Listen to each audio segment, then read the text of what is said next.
Welcome back to part 2 of our bandsaw box. So I took it out of the clamps. Did pretty good. I mean, the cuts weren't beautiful. This is one giant piece of scrap. Got some glue spillover and whatnot. But, you know, it is what it is. This wasn't supposed to be pretty anyway. I've got the back here. I chose to have it overlap a little bit on the bottom piece. Remember, our kerf was relatively thick, so since we cut the back off before we cut the kerf of this inside part, the back's like 1/8 of an inch bigger, so you have some overlap there. But anyway, that's what it looks like so far. If we try to go for fit here, it is a little bit rough, but it does fit in there. So you'll notice again, since the kerf from the back is going to give us about, you know, 1/8 of an inch there. Not pretty. Eventually, I'm going to sand all of this. I'm going to put 1/8 of an inch round over on everything so that it kind of hides these gaps in here. And then I'll soak it in oil. It'll expand slightly, coat wax everywhere. The mistake I made on the original box was sanding way too much on the inside. I ended up taking out too much material, so then the drawer was even looser than I wanted it to be. But since this is small, I'm going to just hand sand all of this. I'll start with 80 grit. I'm going to use sandpaper wrapped around some tubing to get on the inside here, to get all those curves there. So I'm gonna do that, and then I'll be back.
Okay, so this is where we've landed. We've got the round over everywhere, all along the back. This was actually too thin to round over on the router, so I just used 120 grit sandpaper and broke the edges there. Again, I'm going to now sand this by hand, again, unfortunately, all the way to 220.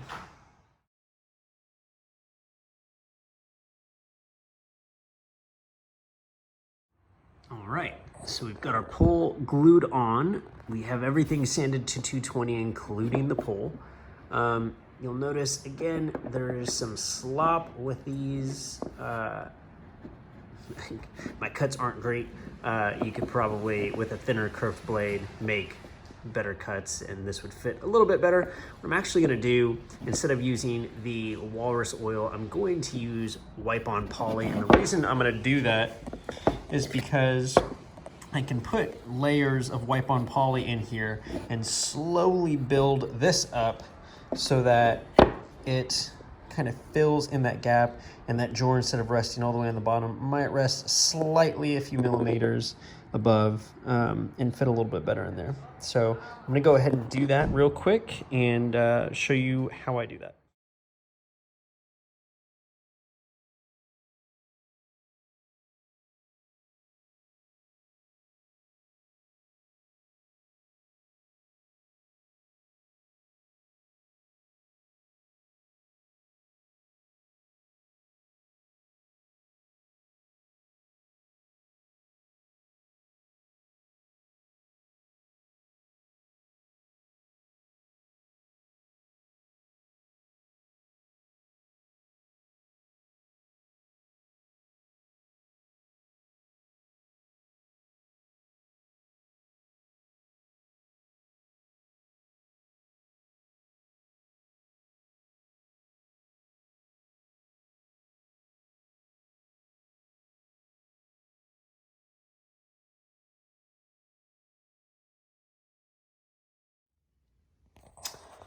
All right, so I got 5 coats of wipe-on poly on this.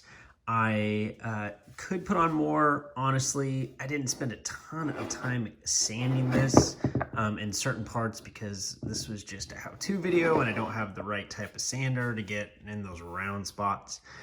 So what I'm gonna do, I'm going to take this furniture wax, I'm going to take my buffing finishing pad, I'm gonna buff over this real quick just to get any nubs out of the way, and then I'm going to put the wax on, using just a paper towel or my hands, and then wait 15 minutes, and then I'm going to buff it off with that buff cloth and call it a day. Again, this was just a little how-to video. This was scrap from inside my other box. So it actually turned out, I don't know, probably about as good as I thought it was going to. Really like the pole, was able to use from that plywood. Again, try it, let me know how yours turn out. Don't be too upset if they're not great the first time, or maybe I'm just awful at it and yours are amazing. So yeah, again, put this on, then buff it really quick by hand after 15 minutes, and I'm gonna call it a day. Thanks for tuning in.